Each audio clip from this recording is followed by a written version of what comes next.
Triple A का मतलब विश्व का भूगोल आरुषि मैम और अरुण सर और अरविंद सर, ठीक है। ए तीनों आपके भूगोल कंप्लीट कराएंगे। तो सभी छात्र लोग देखें, इंडियन ज्योग्राफी अरुण सर के द्वारा, आरुषि मैम के द्वारा जो है वर्ल्ड ज्योग्राफी और राजस्थान ज्योग्राफी इकोनॉमिक्स के साथ में आपको जो है इसमें कंप्लीट करवा दूंगा।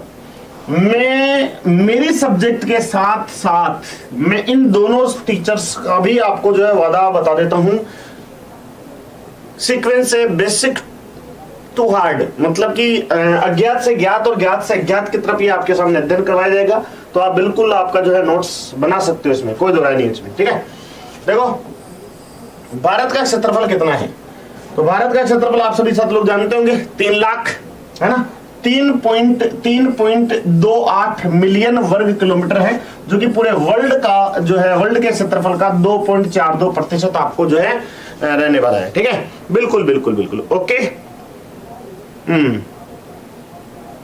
सर यूट्यूब पर की ना, यूट्यूब पर ना बाबा यूट्यूब पर ना, ठीक है। कंप्यूटर भाई रामस्वरूप स्वामी जी कह रहे हैं सर जी इंडियन ज्योग्राफी आप पढ़ाओ ना प्लीज, ठीक है। रामस्वरूप जी मैं आपको बता दूं, इंडियन ज्योग्राफी के लिए मैं एक समय चाह रहा हूं आपसे, इंडियन ज्योग्राफी के लिए जिस प्रकार मेरी राजस्थान ज्योग्राफी की 12 घंटे की क्लास हुई थी, उसी प्रकार मैं एक और 12 घंटे की क्लास लेकर के आऊंगा। कहां पर? यूट्यूब के ऊपर ही। और उस यूट्यूब की क्लास के अंदर मैं पूरे 12 घंटे तक आपको भारत का भूगोल पढ़ा दूंगा। और बोलो भारत का भूगोल पढ़ा दूंगा। अच्छा सर ये कौन सी परीक्षा के लिए हमारे लिए इंपॉर्टेंट रहेगा? तो उस थंबनेल पर लिखा रहेगा ऑल एग्जाम, सभी परीक्षाओं के लिए,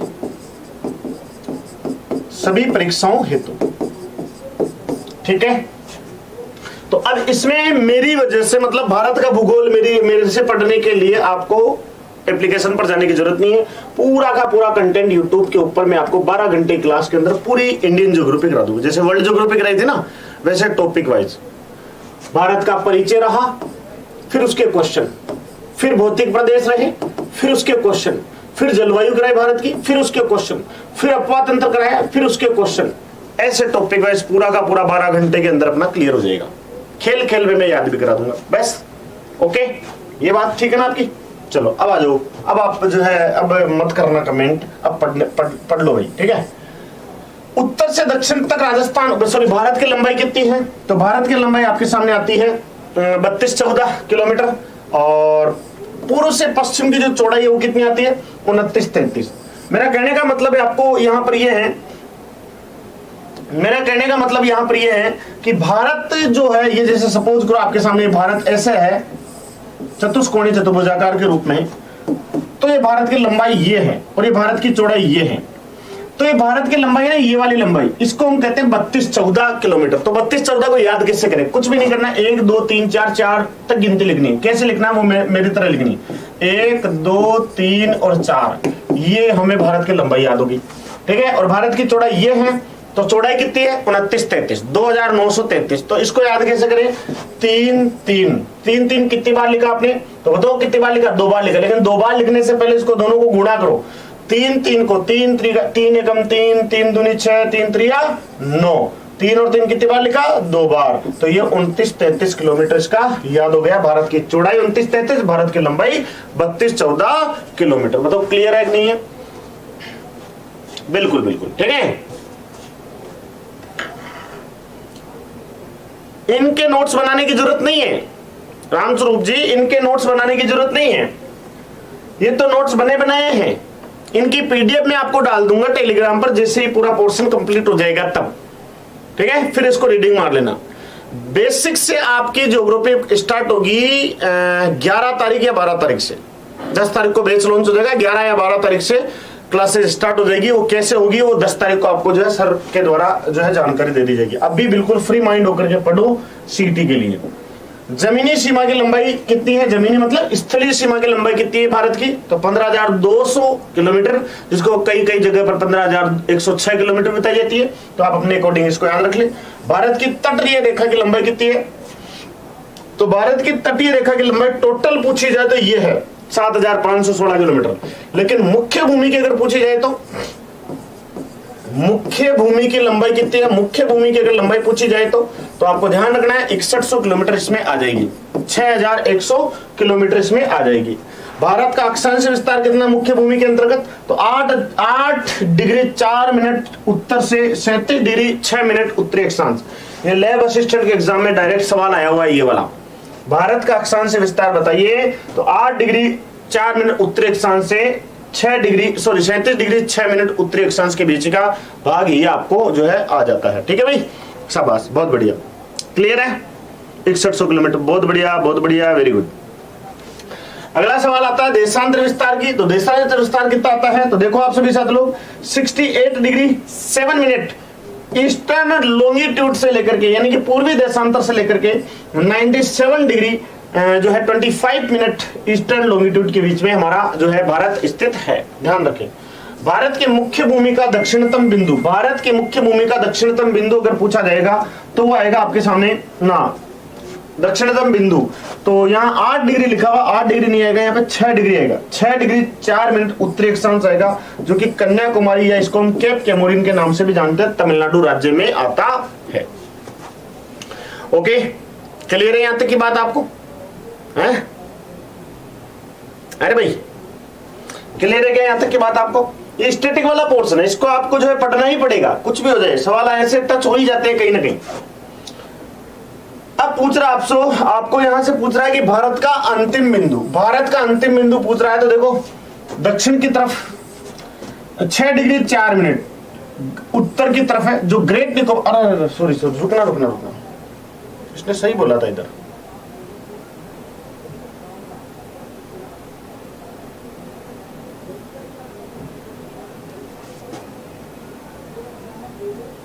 भारतीय मुख्य भूमि का दक्षिणतम बिंदु तो 8 डिग्री 4 मिनट ही है, मुख्य भूमि का तो यही है, लेकिन मुख्य भूमि का न बोल करके आपसे अगर पूछा जाए कि भारत का अंतिम दक्षिणतम बिंदु है, तो 6 डिग्री 4 मिनट है, जो ग्रेट निकोबार के अंतर्गत आता है, और उस बिंदु का नाम आता है इंदिरा पॉइंट, या इसका पुराना नाम आता है पिगमिलियन पॉइंट। क्या नाम आता है? पिगमिलियन पॉइंट आता है, ध्यान रखेंगे आप सभी साथी लोग। भारत के अंतर्गत आप देखो तो उत्तरी बिंदु का नाम क्या आता है? इंदिरा कोल, जो जम्मू कश्मीर में है। पूर्वी बिंदु का नाम क्या आता है? तो वालांगू अरुणाचल प्रदेश में आता है। पश्चिमी बिंदु का नाम सरक्रिक गुजरात में आता है। इसके अलावा आप जो है देख सकते हैं तो माउंट केटू क्या है? भारत की उच्चतम चोटी के अंतर्गत आती है, उच्चतम चोटी के अंतर्गत आती है, लेकिन ये पूर्ण रूप से भारत की नहीं है, ये पीओके में होने के कारण विवादित चोटी है। तो माउंट केटू, इसे गॉडविन आस्टन भी कहते हैं, 8611 मीटर जो है इसकी ऊंचाई आपको देखने को मिलती है। ठीक है भाई, पार्सन पॉइंट भी कहते हैं, बिल्कुल सही है, इसका नाम पार्सन पॉइंट भी है। तो सभी साथी लोग ये बात ध्यान रखेंगे इसके अंदर, गॉडविन आस्टन। लेकिन अगर मैं पूछूं कि हिमालय पर स्थित भारत की सबसे ऊंची चोटी का नाम क्या है, तो उसका नाम आता है कंचनजंगा, 8598 मीटर के रूप में आपको प्रदर्शित होती है। भारत का सबसे ऊंचा बांध कौन सा है? तो भांकड़ा बांध है। भांकड़ा, नांगल मत बोल देना, भांकड़ा, ओनली भांकड़ा ही बोलेंगे। 226 मीटर इसकी ऊंचाई देखने को मिलती है। तो भारत का उच्चतम बांध यही है, 226 मीटर के रूप में। या अगर सवाल ऐसा है कि गुरुत्व की दृष्टि से या भारत का सबसे ऊंचा गुरुत्व बांध कौन सा है, तो वो भांकड़ा बांध आता है। पंजाब में सतलज नदी के ऊपर स्थित है, पंजाब राज्य के अंदर सतलज नदी पर स्थित है। भारत का सबसे ऊंचा वाटरफॉल कौन सा है? दूध सागर मांडवी नदी पर गोवा राज्य के अंदर आता है, 600 मीटर उसकी ऊंचाई है। इससे पहले सबसे ऊंचा जलप्रपात ज्ञात जलप्रपात था सरस्वती नदी, कर्नाटक के अंतर्गत आता था। कर्नाटक पर जो है गरसोपा या मैं कहूं जोग जलप्रपात के रूप में भी इसको जाना जाता था। सबसे लंबी नदी कौन सी है? तो सबसे लंबी नदी गंगा नदी है, 2525 किलोमीटर की लंबाई है। सबसे लंबा बांध जिसे हम कहते हैं, सबसे लंबा बांध कौन सा आता है? तो सबसे लंबा बांध आपका आता है हीराकुंड बांध। ठीक है, ओडिशा राज्य के अंदर महानदी पर बना हुआ है। तो ये बात आप सभी साथ लोग ध्यान रखेंगे, एग्जाम पॉइंट ऑफ व्यू से बहुत ज्यादा इंपॉर्टेंट है। ठीक है भाई, नीचे वाला नहीं दिख रहा है क्या आपको? मैं एक बार आपके लिए इसको जूम आउट कर देता हूं। अब तो दिख रहा है, अब तो ठीक है। चलो ठीक है भाई।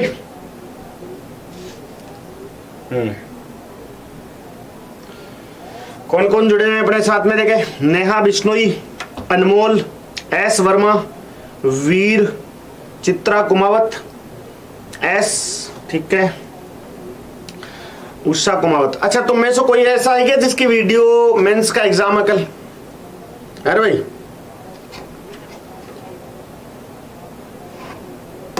प्लेलिस्ट बना दो सर। बिल्कुल प्लेलिस्ट बना देते हैं, प्लेलिस्ट बना देते हैं इसकी।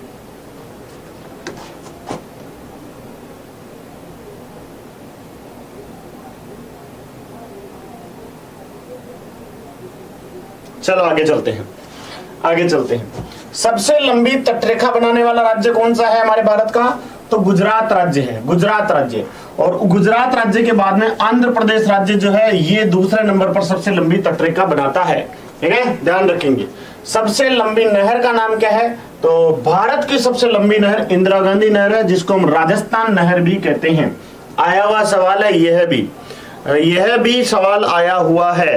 ओके, शाबाश, वेरी गुड। क्लियर है कि नहीं है? रोहितास जी, लोकेश यादव, सपना भाटिया, नहीं है सर जी, विराट जी, कोई बात नहीं है। श्वेता यादव, के दीप, तन्मय, भूपेश डांगी, बहुत बढ़िया भाई, बहुत बढ़िया।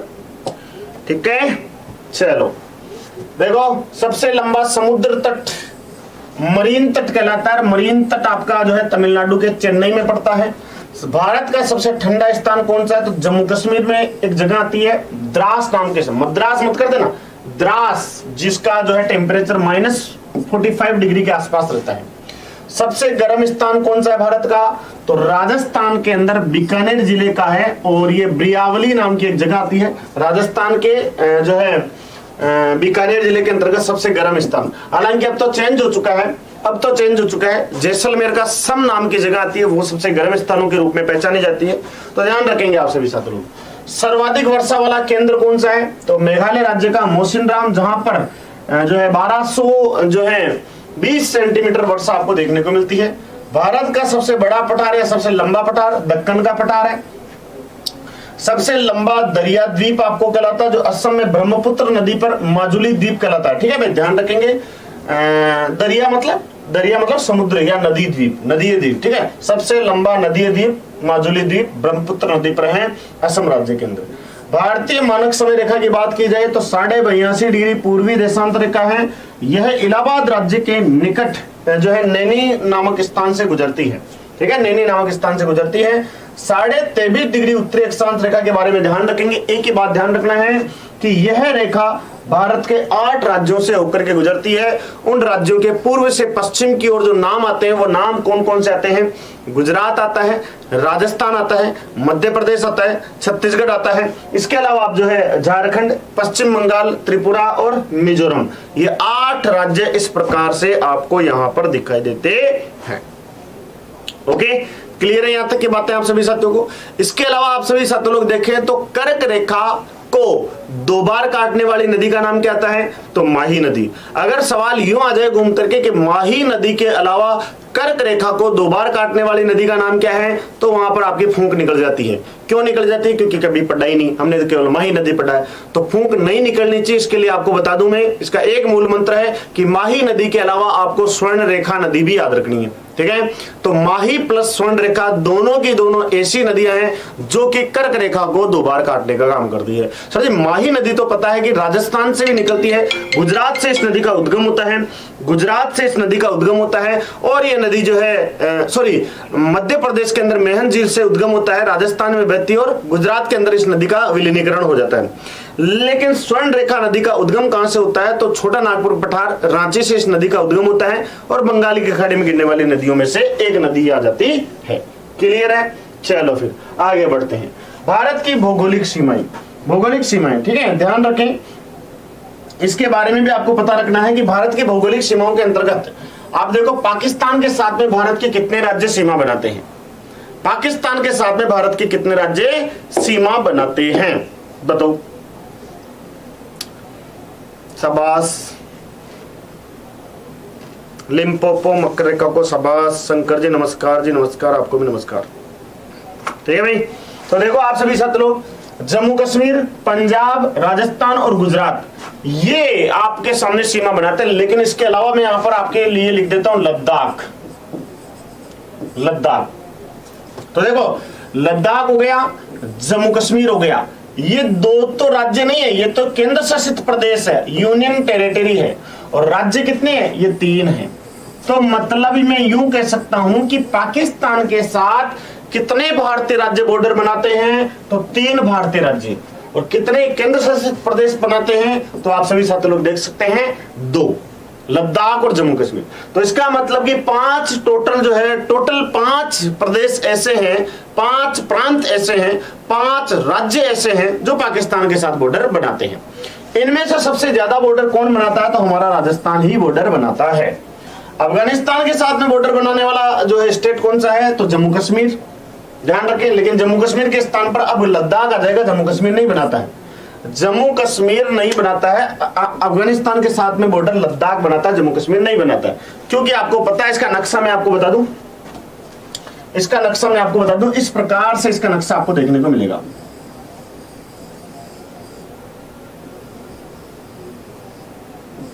ठीक है, ये ऐसा नक्शा आपको दिखाई देगा। तो इसमें से जम्मू कश्मीर केवल और केवल इतना सा है, जम्मू कश्मीर तो केवल और केवल इतना सा ही बचा है। वर्तमान में जम्मू कश्मीर का नक्शा अगर मैं आपसे पूछूं कि वर्तमान में जम्मू कश्मीर कहां पर है, तो ये इतना सा ही जम्मू कश्मीर है। बाकी शेष बचा हुआ पोर्शन ये वाला ना, ये पूरा का पूरा पोर्शन आपका कौन सा आ जाता है? ओह माय गॉड, ये पूरा का पूरा पोर्शन क्या जाता है? ये लद्दाख है, ये पूरा लद्दाख है। तो इसका मतलब अगर मैं पूछूं कि आप मुझे बोलोगे कि सर ये पूरा का पूरा लद्दाख है, ये पूरा का पूरा लद्दाख है, तो फिर ये जो इलाका है जिसे हम पीओके कहते हैं, ये पीओके भी लद्दाख में आएगा। बिल्कुल सही है, पीओके भी लद्दाख में आएगा। तो सर फिर जो गोल्डविन आस्टिन है, जो केटू है, ये भी लद्दाख में आएगी। बिल्कुल लद्दाख में आएगी। ठीक है, ध्यान रखेंगे। इसके अलावा इधर वाला पोर्शन जिसे हम सीओके कहते हैं, सीओके कहते हैं चीन ऑक्युपाइड कश्मीर, जिसपे चीन ने अधिकार किया था 1962 के युद्ध में, तो वो भी लद्दाख में आएगा। कि बिल्कुल वो भी लद्दाख में आएगा। तो ध्यान रखेंगे, ये पूरा स्वतंत्र लद्दाख है। इस लद्दाख पर चीन का अधिकार है, इस लद्दाख पर आपके जो है पीओके का अधिकार है। ये स्वतंत्र जो है आपका जम्मू कश्मीर बन चुका है। इतना सा केंद्र प्रदेश आपको ध्यान रखना है। ओके, शाबाश, वेरी गुड। क्लियर है यहां तक की बातें? आपको बताओ किस किस की बात क्लियर है यहां तक की?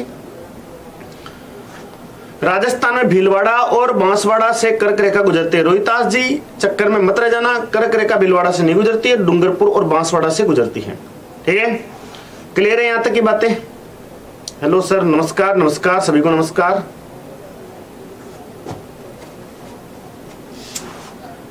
चलो, चीन देश की बात करें तो जम्मू कश्मीर चाइना के साथ बॉर्डर बनाता है क्या? नहीं बनाता है। क्यों नहीं बनाता? ये पुरानी पीडीएफ है, ध्यान रखेंगे। ये लद्दाख केंद्र प्रदेश बनाता है, लद्दाख चीन के साथ बॉर्डर बनाता है, हिमाचल प्रदेश बॉर्डर बनाता है, उत्तराखंड बॉर्डर बनाता है, सिक्किम बॉर्डर बनाता है, अरुणाचल प्रदेश बॉर्डर बनाता है। ध्यान रखेंगे। ओके, शाबाश शाबाश, वेरी गुड। ओके, कह रहे हैं कंप्यूटर भाई रामस्वरूप जी, कह रहे हैं सर जी लद्दाख और जम्मू कश्मीर की कितनी कितनी सीमा पाकिस्तान के साथ में लगती है? बिल्कुल, बहुत अच्छा सवाल पूछा आपने। लेकिन मैं आपको बता दूं, लद्दाख और जम्मू कश्मीर की दोनों की मिलाकर के सीमा जो है बनती थी 1229 किलोमीटर, 1223 या 1229 ऐसे किलोमीटर की सीमा बनती थी मिलाकर के। लेकिन अभी तक किसी भी किताब में ऐसा कोई सोर्स नहीं मिला है कि इन दोनों के, लद्दाख और जम्मू कश्मीर की दोनों की जो है सीमा जो है आपके सामने ज्ञात की जाए कि कितने कितने किलोमीटर की सीमा बनती है। हाँ, लेकिन मैं यहां पर इतना जरूर बता सकता हूं कि जम्मू कश्मीर की कम लगती है, जो है लद्दाख की ज्यादा लगती है पाकिस्तान के साथ में। ठीक है, इतनी सी बात जरूर मैं आपको बता सकता हूं। ओके, ठीक है भाई। 1269 नहीं, 1229 या 1223, 1223 या 1229, ये दोनों मैंने पढ़ी हुई है और दोनों ही जो है ध्यान रखने हैं आपको। लेकिन ध्यान तो क्या रखने, अब तो अलग हो गए दोनों के दोनों। नेपाल के साथ सीमा बनाने वाले उत्तराखंड, उत्तर प्रदेश, बिहार, पश्चिम बंगाल और सिक्किम। क्योंकि काफी पहले पढ़ाई थी इंडियन ज्योग्राफी, तो अब राजस्थान ज्योग्राफी में है, तो इसलिए थोड़ा सा जो है प्रैक्टिस में नहीं रहते हैं, तो चीजें जो है दिमाग से आउट होने की संभावना भी व्यक्त करती है। जैसे आप हो, अभी तैयारी कर रहे हो और फिर बाद में 6 महीने में छोड़ दोगे, फिर 7वें महीने में वापस तैयारी चालू करोगे, तो आपको स्टार्टिंग से ही तैयारी करनी पड़ेगी। ऐसा नहीं कि मेरी रीजनिंग क्लियर थी तो मेरे तो पढ़ने की जरूरत ना, वापस पढ़ना पड़ेगा। ठीक है, तो ये सब चीजें ऐसी है। ठीक है, अगर मैं भी इंडियन ज्योग्राफी आपको पढ़ाऊंगा तो एक बार पढ़ के ही पढ़ूंगा, ऐसा नहीं कि मुझे सब कुछ याद है ना। ठीक है, बांग्लादेश के बारे में बात करें तो मिजोरम, त्रिपुरा, असम, मेघालय, पश्चिम बंगाल। भूटान की बात करें तो सिक्किम, पश्चिम बंगाल, असम, अरुणाचल प्रदेश। ठीक है, ये बॉर्डर बनाते हैं। म्यांमार की बात करते हैं तो अरुणाचल प्रदेश, नागालैंड, मणिपुर और मिजोरम, ये आपके जो है म्यांमार देश के साथ बॉर्डर बनाते हैं। ओके भाई, और चीन के साथ कितनी सीमा लगती है, तो चीन के साथ में तो 3488, 3488। ठीक है, नेपाल के साथ में 1751, 1751। भूटान के साथ में जो है, भूटान के साथ कितनी लगती है, 699 है, 699 के आसपास लगती है, 699।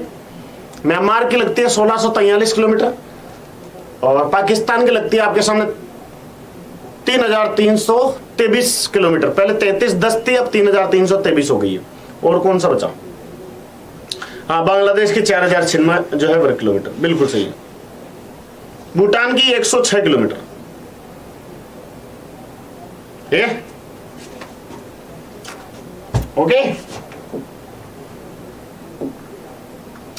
ये देखो, ये आई गई, ये आपके सामने इनकी लंबाइयां आ गई, कब क्या बड़बड़ा रहे हो ना।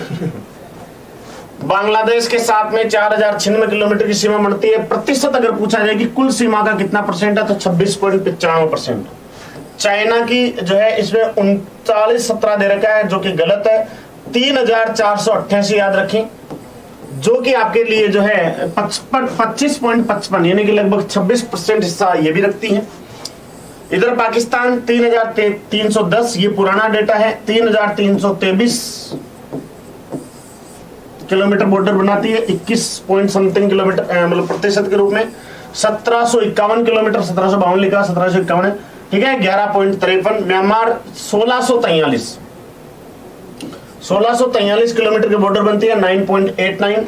भूटान 699 किलोमीटर की बॉर्डर बनाता है, आपके जो है ये आया हुआ प्रश्न है 699 वाला, 3.86। अफगानिस्तान 106 किलोमीटर की बॉर्डर बनाता है, 0.52% के रूप में। भारत का क्षेत्रफल यूरोप के क्षेत्रफल के लगभग बराबर है। देखो कितनी अच्छी बात कही इन्होंने, भारत का क्षेत्रफल यूरोप महाद्वीप के क्षेत्रफल के लगभग बराबर है, यानी कि यूरोप महाद्वीप का पूरा एरिया अगर आंक ले जाए, कौन से देश को छोड़ करके, रूस देश को छोड़ करके, रूस को छोड़ दो, बाकी सभी के सभी देश भारत के क्षेत्रफल के कनाडा का 1/3 है। यानी भारत का क्षेत्रफल कनाडा देश का जो है 1/3 भाग रखता है, 1/3 भाग रखता है। ओके, शाबाश, ये बातें आप ध्यान रखेंगे मेरे प्यारे साथियों। रशिया की बात करें तो रूस का 5वां भाग है, यानी भारत का क्षेत्रफल रूस से 5 गुना जो है आपके सामने 5वां भाग है, यानी कि रूस बड़ा है, भारत छोटा है। तो 5 भारत तैयार कर लो, 1 रूस तैयार हो जाएगा।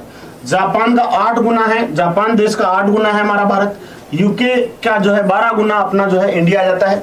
भारत की कुल जनसंख्या संयुक्त राज्य अमेरिका यानी कि यूएसए, रशिया, ऑस्ट्रेलिया, कनाडा और जापान की कुल जनसंख्या से भी हमारा इंडिया क्या निकलता है, ज्यादा निकलता है। ओके, ज्यादा निकलता है मेरे प्यारे साथी, ये बात ध्यान रखेंगे आप सभी साथी लोग।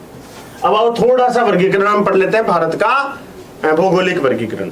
ठीक है भाई, भौगोलिक वर्गीकरण, भारत का भौगोलिक वर्गीकरण। ये भारत के भौगोलिक वर्गीकरण को मैं विस्तार से कल बताऊंगा आपको, लेकिन आप देखो भारत के भौगोलिक वर्गीकरण के आधार पर हम देखें तो भारत के कुल भूभाग में मैदानों का कितना परसेंट पाया जाता है, तो मैदान आपके 43.3% भूभाग पर मैदान पाए जाते हैं। भारत के अंदर पठारी भाग की बात करें तो 27.7% के रूप में है। भारत का पहाड़ी भाग कितना है, तो 18.6% के रूप में है। भारत का जो है आपको पर्वतीय क्षेत्र पूछा जाए तो 10.7% के रूप में देखने को मिलता है। तो चलिए फिर आज के लिए इतना ही काफी है, तब तक के लिए जय हिंद, जय भारत, जय एग्जामपुर, कर विजय एग्जामपुर। धन्यवाद।